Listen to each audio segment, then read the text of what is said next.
इस टाइप का कोहेजन सबसे वर्स्ट होता है। तो आइए एक बार देख लेते हैं। तो सबसे पहले हम ये देखेंगे कि किस तरीके से हम कपलिंग एंड कोहेजन हम किस तरीके से इस चीज तक पहुंचे। तो किसी भी सॉफ्टवेयर को जब हम डिजाइन करते हैं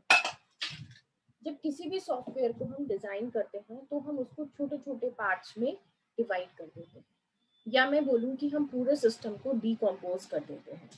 तो वो जो छोटा छोटा पार्ट्स हम डिवाइड कर रहे हैं, किसी भी प्रॉब्लम्स को जो हम सब प्रॉब्लम्स में बना रहे हैं, डिफरेंट डिफरेंट मॉड्यूल्स में हम बना रहे हैं, तो वो जो मॉड्यूल्स हैं वो एक दूसरे के साथ किस तरीके से रिलेट हो रहे हैं, या फिर with in a module elements एक दूसरे के साथ किस तरीके से रिलेट हो रहे हैं। तो ये सारी चीजें जो है हमारे किस चीज को डिफाइन करती हैं, कपलिंग और कोहेजन को डिफाइन करती हैं। तो ये तो मस्ट है कि जब हमें कोई भी चीज कोई भी सॉफ्टवेयर बनाना है तो हम सबसे पहले प्रॉब्लम को सब प्रॉब्लम्स में या सब मॉड्यूल्स में डिवाइड कर देते हैं और एक हायरार्की बना लेते हैं कि पहले हमको क्या काम करना है, किस मॉड्यूल को बनाना है, उसके बाद नेक्स्ट क्या काम करना है। इस तरीके से हायरार्की मेंटेन कर लेते हैं। अब जब हम ये डिकम्पोजिशन कर रहे हैं, मतलब हम ये जो डिवीजन कर रहे हैं मॉड्यूल्स का, तो हम यहाँ पर दो फीचर्स या दो कैरेक्टरिस्टिक्स को फोकस करते हैं। वो क्या है? सबसे पहले है हमारे पास कपलिंग और कोहेजन। अब कपलिंग और कोहेजन में अगर मॉड्यूल्स की अगर हम कपलिंग की बात करें तो कपलिंग जितनी लो कपलिंग हमारे पास हो उतना अच्छा माना जाता है, और अगर हम कोहेजन की बात करें तो जितना हाई कोहेजन हमको मिले उतना अच्छा माना जाता है। तो कपलिंग क्या होनी चाहिए? लो होनी चाहिए, और कोहेजन कैसा होना चाहिए? हाई होना चाहिए। ये चीज आपको माइंड में रखनी है, याद रखनी है हमेशा। आपको ये चीज आगे चल के अगर आप किसी भी कॉम्पिटिटिव एग्जाम में बैठते हैं और वहाँ पे सॉफ्टवेयर इंजीनियरिंग से रिलेटेड, कपलिंग कोहेजन से रिलेटेड क्वेश्चंस मिलते हैं, तो ये चीज वहाँ पे बहुत ज्यादा इंपॉर्टेंस रखती है कि आपको ये पता होना चाहिए कि low coupling and high cohesion ये प्राइमरी कैरेक्टरिस्टिक्स होते हैं एक neat in clear module decomposition में। ओके, सो सबसे पहले हम लोग देख लेते हैं कि कपलिंग क्या है। तो coupling is the measure of the degree of interdependence between the modules. ये फोकस वाली बात है, बिटवीन द मॉड्यूल्स। कपलिंग जो होती है वो मॉड्यूल्स के बीच में होती है, और कोहेजन मॉड्यूल्स के बीच में नहीं होता है।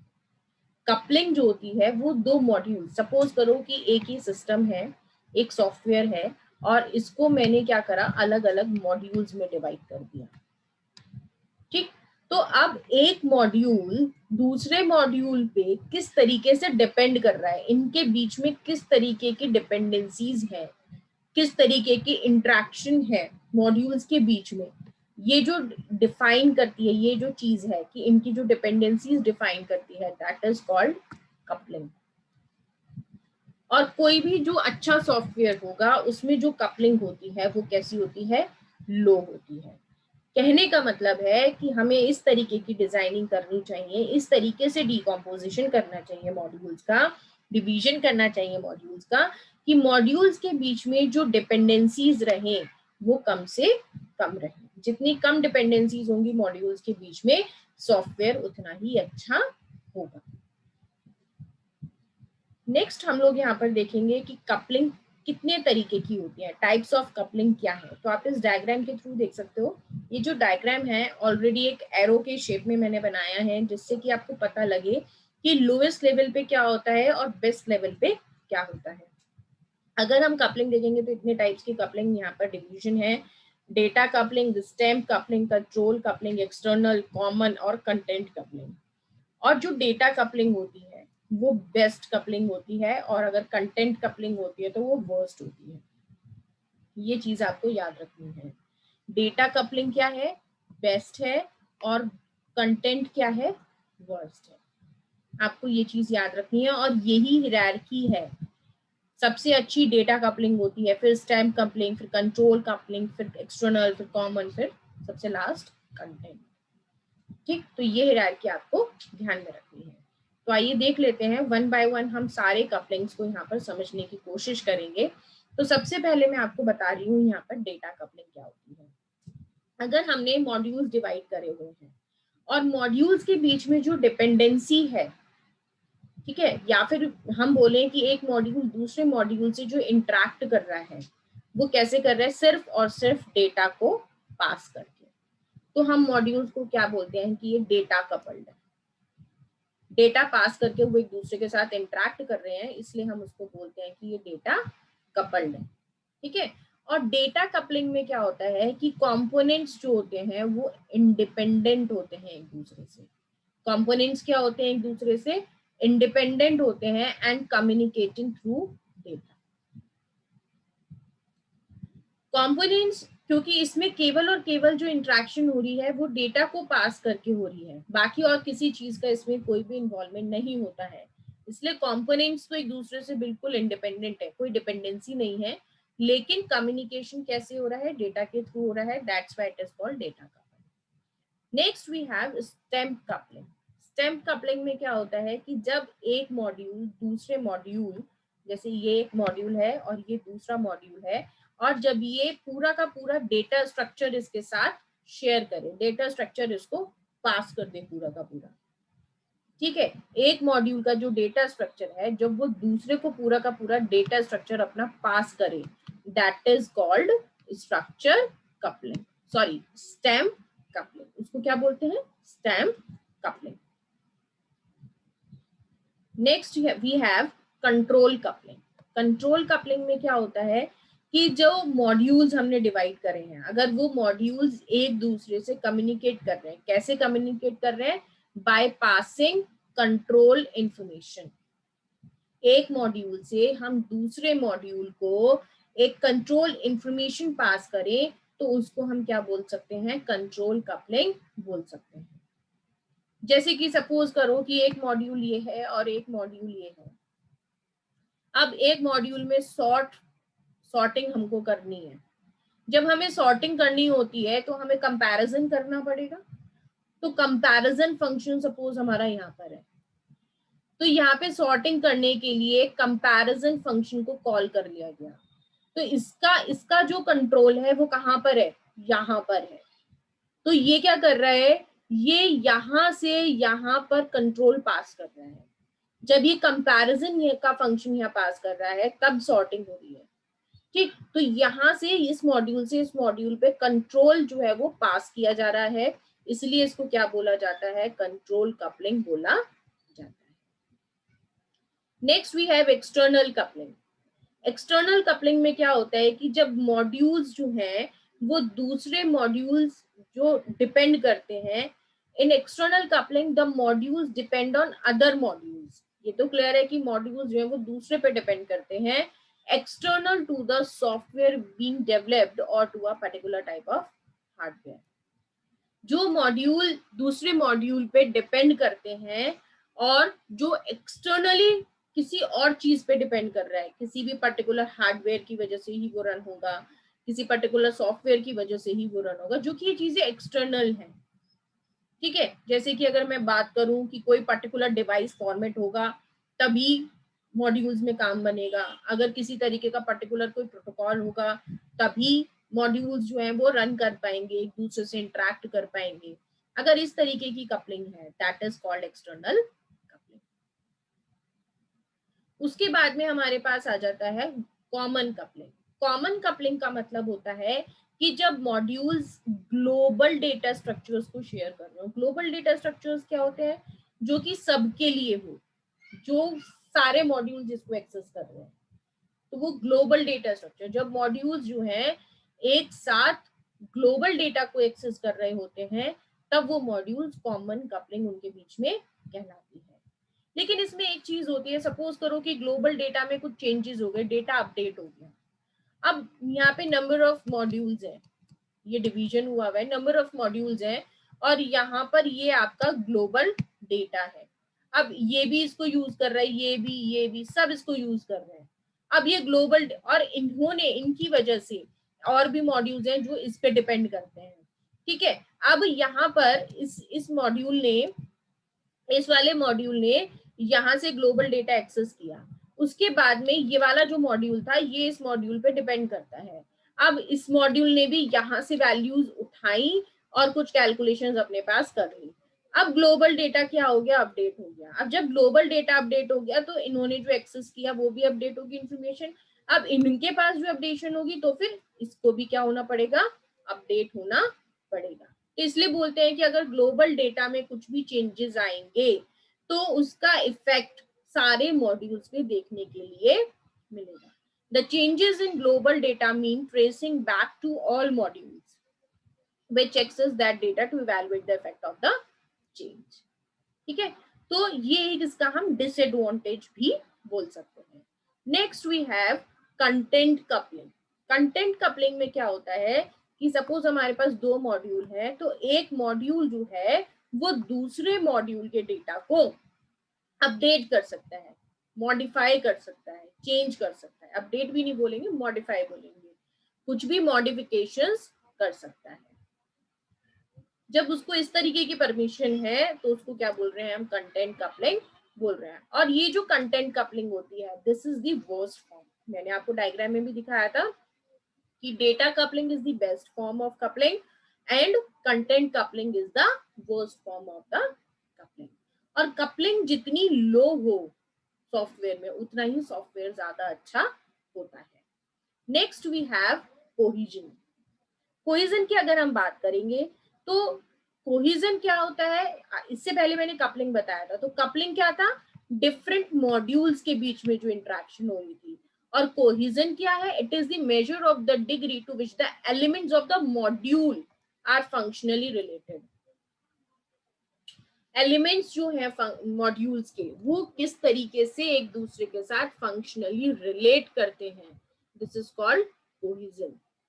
कपलिंग में हमने पढ़ा था कि मॉड्यूल्स एक दूसरे के साथ किस तरीके से डिपेंड करते हैं एक दूसरे पे, उनके बीच में इंटरडिपेंडेंस किस तरीके का है, दैट वाज कपलिंग। लेकिन कोहेजन क्या है, एक मॉड्यूल में जो फंक्शंस हैं, जो एलिमेंट्स हैं, वो एक दूसरे के साथ फंक्शनली कैसे रिलेट हो रहे हैं, दैट इज कोहेजन। तो दोनों चीजों में डिफरेंस है। यहाँ पर हम देख रहे हैं कपलिंग में हम देख रहे थे कि कैसे एक मॉड्यूल दूसरे मॉड्यूल पर डिपेंड कर रहा है, और कोहेजन में हम देख रहे हैं कि मॉड्यूल के अंदर जो एलिमेंट्स हैं वो एक दूसरे के साथ कैसे फंक्शनली रिलेट कर रहे हैं, this is cohesion. So it is the degree to which all elements directed towards performing a single task are contained in the component।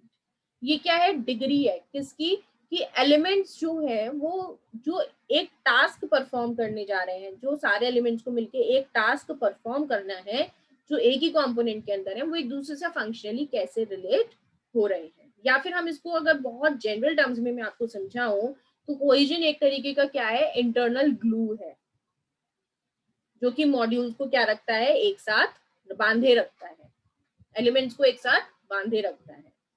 अगर कोई भी सॉफ्टवेयर में कोहेजन जितना हाई होगा, जितना ज्यादा होगा, इसका मतलब सॉफ्टवेयर डिजाइन उतना ही अच्छा होगा।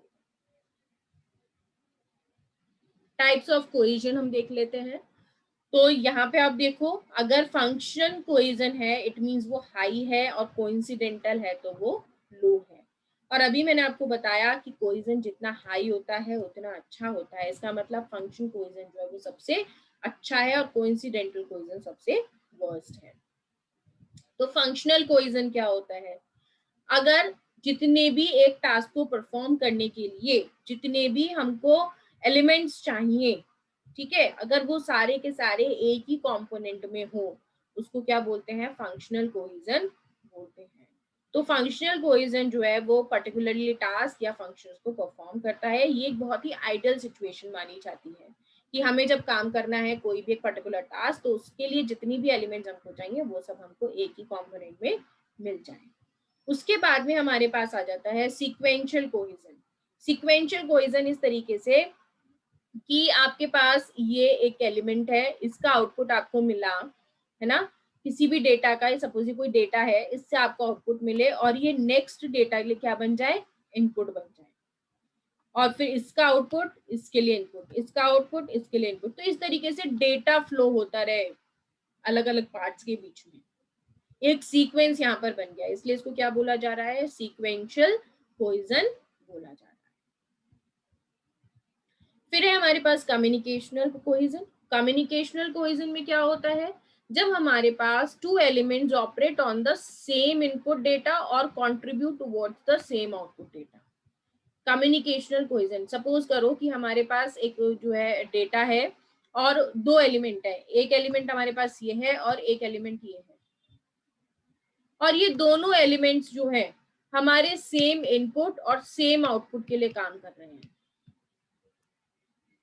सेम इनपुट डेटा पे काम कर रहे हैं। सपोज मैंने दे दिया x इज इक्वल्स टू, यहाँ पे वैल्यू इनपुट दे दिया x is equals to 2 and y is equals to 1, ठीक है। और ये जो दोनों, यहाँ पे हमने जो है एक इनपुट दे दिया x is equals to y is equals to 1, और ये जो एलिमेंट्स हैं ये जो है सेम इनपुट के लिए काम हो रहा है। जैसे कि या फिर मैं ऐसे भी बोल सकती हूँ कि मैंने यहाँ पे एक एलिमेंट लिया x इज इक्वल्स टू 1 और यहाँ पे लिया y इज इक्वल्स टू 2, मैंने इनपुट में दे दिया एडिशन ऑपरेशन। अब इन दोनों को लिए मैंने सेम ऑपरेशन यहाँ पर डिफाइन कर दिया, ठीक। या फिर हम इस तरीके से देख सकते हैं कि मेरे पास दो एलिमेंट्स हैं, हमने इनपुट दिया, अब ये जो एलिमेंट्स हैं ये सेम इनपुट पे क्या कर रहे हैं, काम कर रहे हैं, और आउटपुट भी जो है वो सेम आउटपुट के लिए सारे एलिमेंट, दोनों एलिमेंट्स जो है वो काम कर रहे हैं। जैसे दो एलिमेंट्स हमारे पास है, हमने उन पे एडिशन परफॉर्म कर दिया, उन पे डिवीजन परफॉर्म कर दिया, इस तरीके से। या फिर अगर हम सॉफ्टवेयर इंजीनियरिंग के टर्म्स में मैं आपको समझाऊं तो एक एग्जांपल्स में आपको समझा सकती हूँ, जैसे update record in the database and send it to the printer. अब अगर इस हिसाब से मैं देखूं तो एक मिनट होल्ड कीजिए, मैं इसको आप लोगों को प्रॉपर एग्जांपल, दूसरे एग्जांपल से भी समझाती हूँ जिससे और भी ज्यादा क्लियर हो जाएगा। कि सपोज करो आपके पास एक डेटाबेस है, एक डेटा है, ये एक डेटा है। अब इसमें क्या हुआ, इसको अपडेट कर दिया गया, इस रिकॉर्ड को अपडेट किया गया, इसमें जो ब्लैंक्स थे उनको फुल कर दिया गया है ना। अब आपका ये रिकॉर्ड जो है वो अपडेटेड है, अप टू डेट है, आज तक की डेट का। तो एक तो इस पे जो है आपका ये जो इनपुट डेटा है, ये इनपुट डेटा है आपका, ये जो डेटाबेस है दिस इज इनपुट डेटा। अब इस पे आपको क्या हो रहा है कि इस पे एक तो फंक्शन हम अप्लाई कर रहे हैं अपडेट रिकॉर्ड होने का, सेम चीज पे। उसके बाद इसी रिकॉर्ड पे क्या हम फंक्शन अप्लाई कर रहे हैं, प्रिंटर का। तो हमने सेम इनपुट पे क्या करा, दो फंक्शंस अप्लाई करे। सबसे पहले हमने इसे अपडेट करा और उसके बाद सबसे पहले हमने इसको अपडेट किया और उसके बाद हमने इसको प्रिंट किया। तो this is called communicational cohesion. जब हम सेम इनपुट पे काम कर रहे हैं, अलग अलग फंक्शंस, तो हमको क्या हो रहा है, एक उसको हम क्या बोल रहे हैं, कम्युनिकेशनल कोहेजन बोल रहे हैं। Next we have procedural cohesion. Procedural cohesion जो होता है, एक तरीके से एक जो भी आपके वहां पर एलिमेंट्स जो एग्जीक्यूट हो रहे हैं, है ना, वो क्या करता है कि इंश्योर करता है एग्जीक्यूशन को। जो भी प्रोसीजर है उसको इंश्योर करता है। किसी भी काम को करने का जो तरीका होता है ना, कि अगर हम कोई भी काम कर रहे हैं, सपोज कि हम चाय बना रहे हैं, तो हम चाय बना रहे हैं तो पहले हम पानी गर्म होने रखेंगे, चाय पत्ती डालेंगे, तो एक तरीका है काम करने का, तो वो उस ऑर्डर को इंश्योर करता है। तो अगर वो चीज वहां पर है, दिस इज प्रोसीजरल कोहेजन। जैसे कि हमने सबसे पहले स्टूडेंट्स का जीपीए कैलकुलेट किया, उसके बाद हमने स्टूडेंट्स का रिकॉर्ड प्रिंट कर लिया, फिर उसके बाद हमने क्यूमुलेटिव जीपीए जो है वो कैलकुलेट किया और फिर हमने उसको प्रिंट कर लिया। तो एक ऑर्डर में हमने क्या किया, सबसे पहले हमने जीपीए कैलकुलेट किया, प्रिंट किया, क्यूमुलेटिव जीपीए कैलकुलेट किया, प्रिंट किया। तो एक प्रोसीजर है, एक प्रोसीजर को फॉलो किया जा रहा है। उसके बाद में आ जाता है हमारे पास टेम्पोरल कोहेजन। टेम्पोरल कोहेजन वो होता है बेटा जो सेम टाइम स्पैन में चीजें की जाती हैं। टाइमिंग की वजह से एलिमेंट्स जब एक दूसरे से रिलेट हो रहे हैं, उनके बीच में रिलेशन क्या है, सेम टाइम स्पैन का। एक मॉड्यूल जो है वो टेम्पोरली कोहेजन के साथ कनेक्ट होगा जब जितने भी टास्क जो हैं, all task must be executed in the same time span. जितने भी काम हो रहे हैं उस मॉड्यूल में एक ही टाइम स्पैन में अगर हो रहे हैं, तो so that is called temporal cohesion.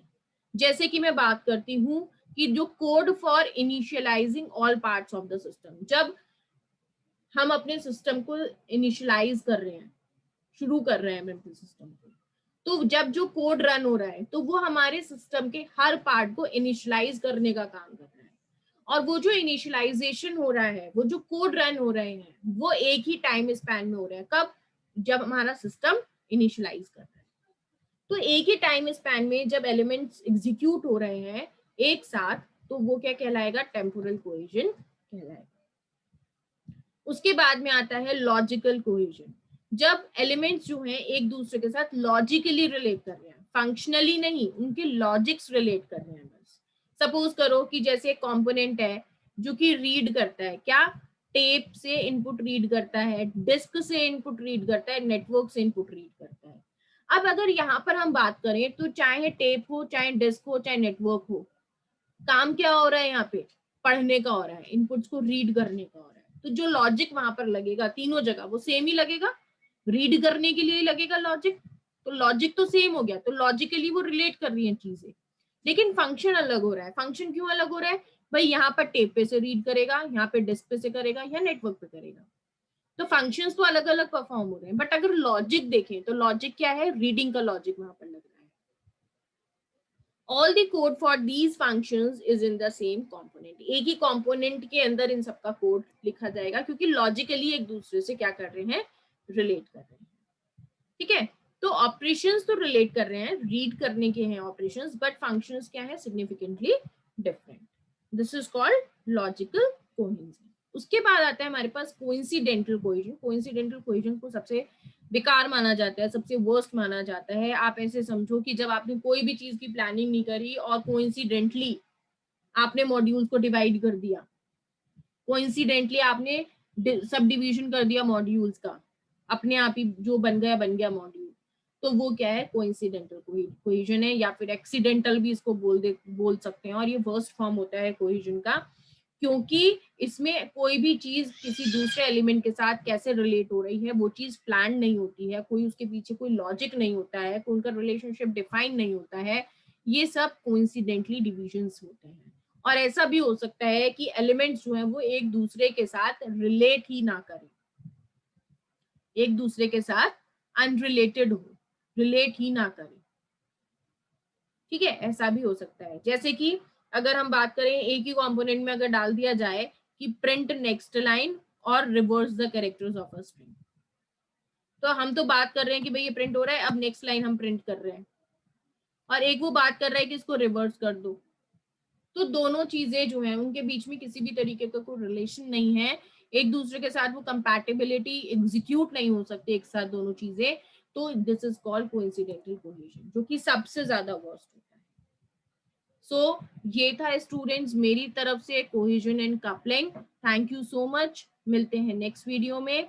जब तक के लिए आप मेरे चैनल पे मेरे सॉफ्टवेयर इंजीनियरिंग के और डिस्क्रीट स्ट्रक्चर्स के वीडियोस को विजिट कर सकते हैं। Thank you so much.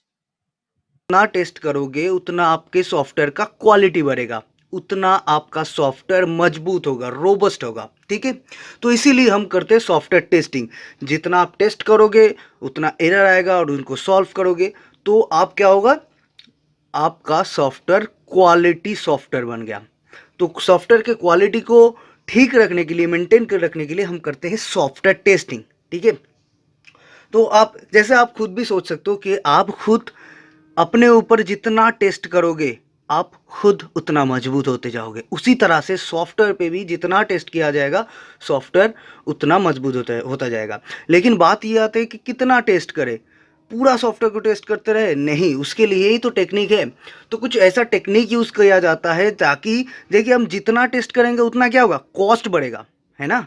जितना टेस्ट केसेस बनाएंगे, जितना टेस्ट करेंगे, हमारा कॉस्ट बढ़ेगा, टाइम बढ़ेगा, तो पैसा भी जाएगा। तो इसलिए ऐसा कुछ करेंगे इंटेलेक्चुअल की मतलब इंटेलिजेंस के साथ हम करेंगे, ताकि हमारा कॉस्ट भी बचे, हमारा सॉफ्टवेयर भी मजबूत हो, हमारा टेस्टिंग भी कवर हो जाए पूरा।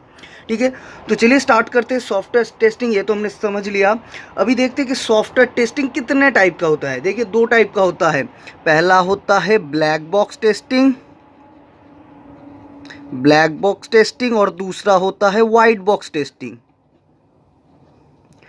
अभी जितना भी सॉफ्टवेयर मेथड होगा वो या तो ब्लैक बॉक्स में आएगा या तो वाइट बॉक्स में आ गया, सिंपल सा फंडा है, ठीक है।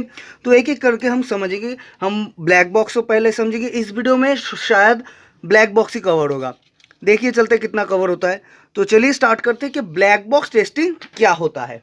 देखिए, black box testing is done without the internal knowledge of the software. Internal knowledge यानी कि वह सिंपल सी बात, इंटरनल नॉलेज यानी कि कोडिंग का नॉलेज हमको होने की ज़रूरत नहीं है, हम सिर्फ सॉफ्टवेयर को टेस्ट करेंगे। देखिए फॉर एग्जांपल, आप एक यूज़र हो, आपको बोला जाए किसी भी सॉफ्टवेयर को टेस्ट करने के या देखो तो भाई ये लॉगिन हो रहा है कि नहीं, तो उसको टेस्ट करने के लिए लॉगिन या रजिस्ट्रेशन को टेस्ट करने के लिए आपको क्या उसके कोडिंग को जानना जरूरी है? जी नहीं। तो इसीलिए ब्लैक बॉक्स टेस्टिंग क्या बोलता है कि आप सॉफ्टवेयर के बिहेवियर को टेस्ट करो, फंक्शनैलिटी को चेक करो कि यूज़र रिक्वायरमेंट को फुलफिल कर रहा है कि नहीं, वो चेक करो, ब्लैक बॉक्स टेस्टिंग। तो इस टाइप से हम जो भी टेस्ट करते हैं वो आता है ब्लैक बॉक्स टेस्टिंग के अंदर, ठीक है। तो सिंपली बात हमको समझ में आ गया कि ब्लैक बॉक्स टेस्टिंग में हम ऊपर से चेक करते हैं सिर्फ बिहेवियर को, सॉफ्टवेयर के बिहेवियर को चेक करते हैं, ठीक है। किस तरह से सॉफ्टवेयर बना है, कौन सा कोड हमने यूज़ किया है, क्या है ये सब नहीं चेक करते, ठीक है। नेक्स्ट पॉइंट आता है कि this method is applied at every level of software testing, like कौन कौन सा है, यूनिट टेस्टिंग पे, इंटीग्रेशन टेस्टिंग पे, सिस्टम टेस्टिंग पे, एक्सेप्टेंस टेस्टिंग पे। तो इन सब में हम ब्लैक बॉक्स टेस्टिंग यूज़ करते हैं। यूनिट टेस्टिंग यानी कि छोटा छोटा सॉफ्टवेयर का मॉड्यूल होता है, तो उन मॉड्यूल को हम टेस्ट करते हैं कि ये लॉगिन का मॉड्यूल है, क्या ये सही तरह से काम कर रहा है। तो सही तरीका मतलब क्या, जो रिक्वायरमेंट है, मतलब जो डिजायर आउटपुट है, क्या वो आ रहा है, ये चेक करना, ठीक है।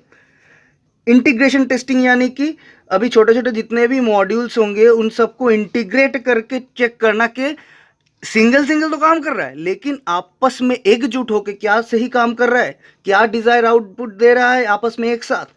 सिस्टम टेस्टिंग यानी कि पूरा हमारा सॉफ्टवेयर का जो सिस्टम है हम वो चेक करेंगे कि वो अगर सही तरीके से काम कर रहा है कि नहीं, ठीक है।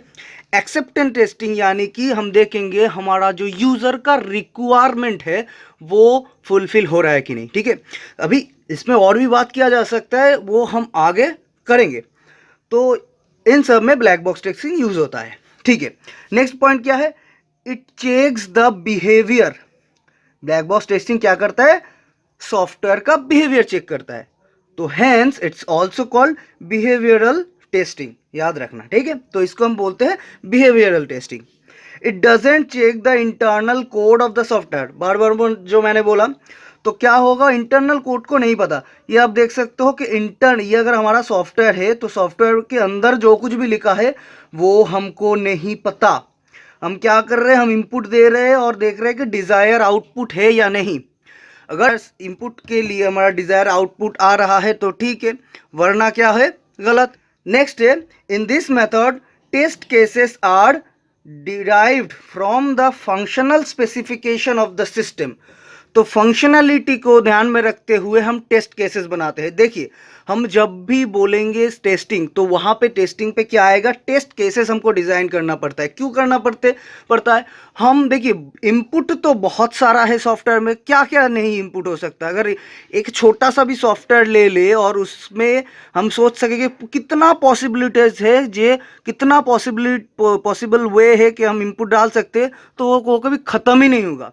तो इसके लिए हम क्या करते हैं, कुछ रेंज रखते हैं, कुछ स्पेसिफिक वैल्यू रखते हैं कि ऐसा कि अगर 100 के लिए ये आउटपुट आया तो भाई 1000 के लिए भी ये आउटपुट आएगा। इस तरह से हम सोचते हैं। तो उसके लिए हम टेस्ट क्लासेस डिज़ाइन करते हैं। और ब्लैक बॉक्स टेस्टिंग में टेस्ट क्लासेस डिज़ाइन करते हैं किसको ध्यान में रखते हुए, फंक्शनल स्पेसिफिकेशन को ध्यान में रखते हैं, या फिर ऐसा कह सकते हो यूज़र रिक्वायरमेंट्स को ध्यान में रखते हुए हम फंक्शनल टेस्टिंग में, हम ब्लैक बॉक्स टेस्टिंग में टेस्ट केसेस को डिज़ाइन करते हैं, ठीक है। तो ये तो हो गया ब्लैक बॉक्स टेस्टिंग। अब ब्लैक बॉक्स टेस्टिंग का टाइप मेथड्स पर लेते हैं कि क्या क्या उपाय से ब्लैक बॉक्स टेस्टिंग को किया जा सकता है। देखिए बहुत सारा है, आप चाहते हो तो मैं अगर सिर्फ टेस्टिंग का प्लेलिस्ट बनाना चाहो तो 20 से 30 वीडियोस बन जाएगा, लेकिन फिलहाल तो मैं एग्जाम स्पेसिफिक वीडियो बना रहा हूँ, तो इसीलिए मैंने सिर्फ 2 चीज़ों को समझाऊंगा। ब्लैक बॉक्स टेस्टिंग 2 चीज़ है, देखिए equivalence partitioning and boundary value analysis. तो ये दो मेथड्स यूज करके हम ब्लैक बॉक्स टेस्टिंग को कर सकते हैं। और भी बहुत सारा चीज़ है लेकिन हम समझेंगे ये दो चीज़, ठीक है। तो पहले ना हम बाउंड्री वैल्यू एनालिसिस को समझ लेते हैं। देखिए क्या आता है बाउंड्री वैल्यू एनालिसिस। अब इस हम क्या देखेंगे कि हम टेस्ट केसेस कैसे डिजाइन कर सकते हैं। सॉफ्टवेयर टेस्टिंग का मेन मतलब ये है कि टेस्ट केसेस को डिजाइन करना, ठीक है।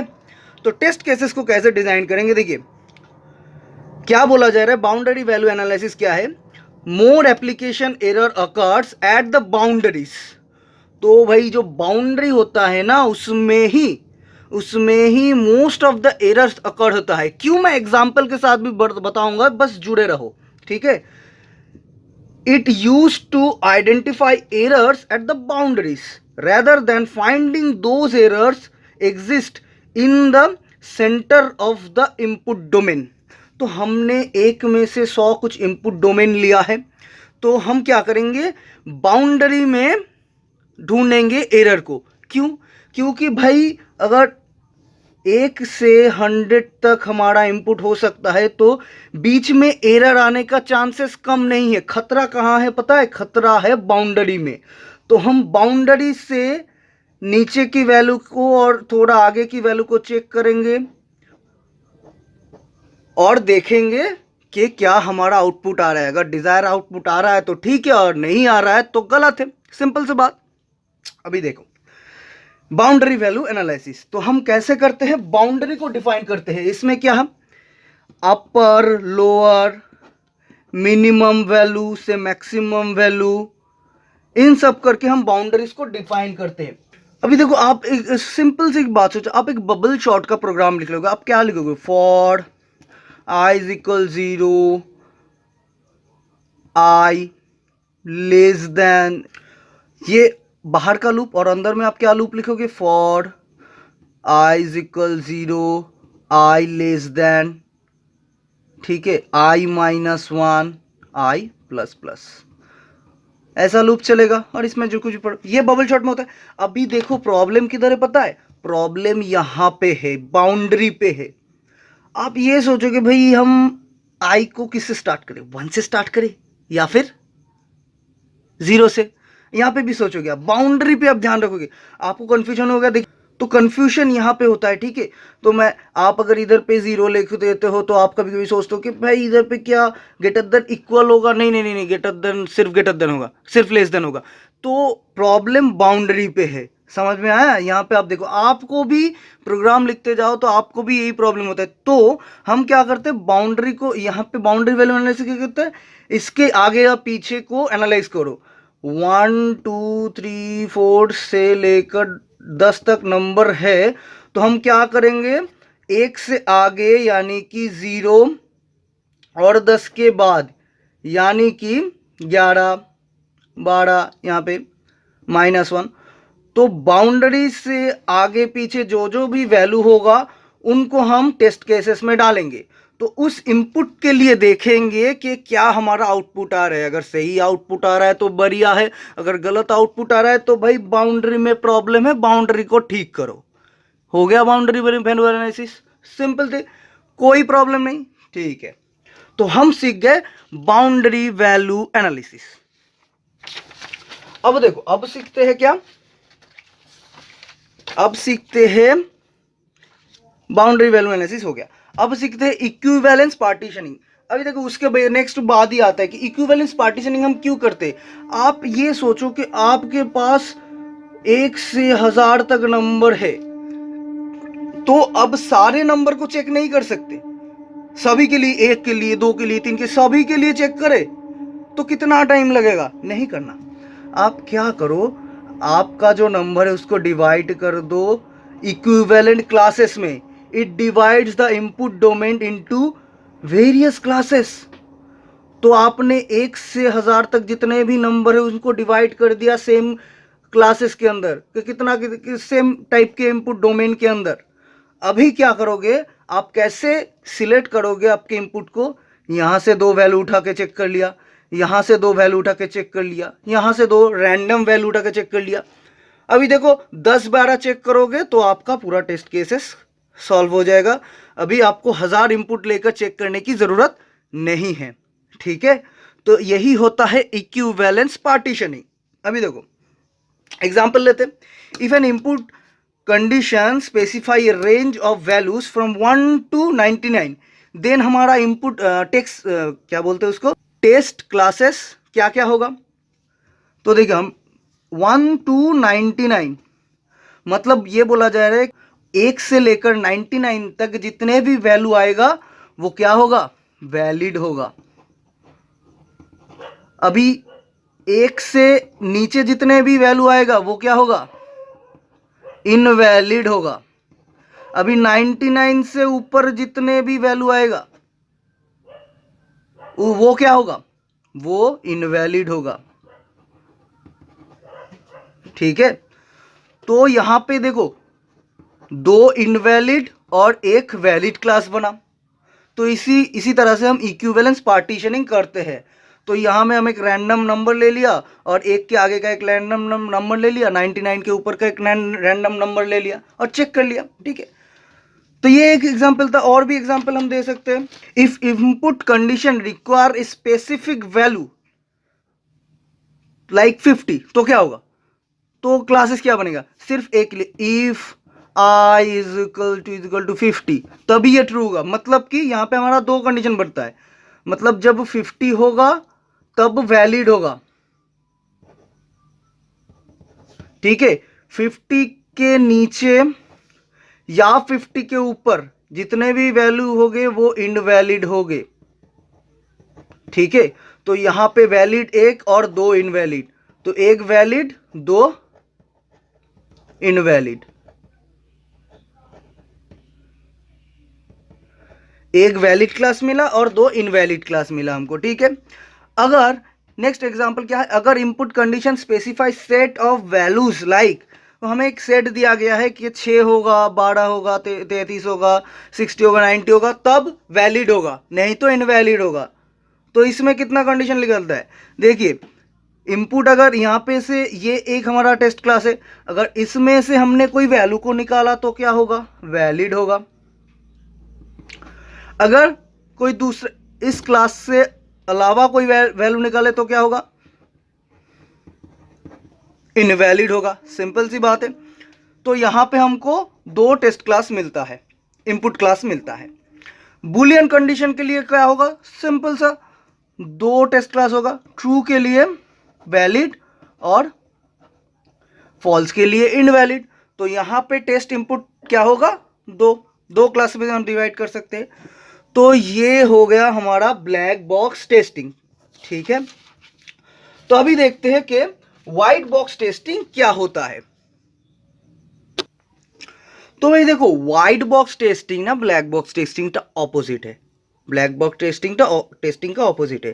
कैसे, हम ब्लैक बॉक्स टेस्टिंग में इंटरनल स्ट्रक्चर को नहीं चेक करते थे, यहाँ पे करेंगे। क्या बोला जा रहा है कि white box testing technique analyse the internal structure of the software. तो यहाँ पे ना हम सिंपली कोडिंग चेक करते हैं। ब्लैक बॉक्स टेस्टिंग में हमारा कोडिंग के साथ कोई लेना देना नहीं था, लेकिन यहाँ पे एक्चुअल कोडिंग चेक किया जाएगा। यही आपका सॉफ्टवेयर के क्वालिटी की और बढ़ाएगा, ठीक है।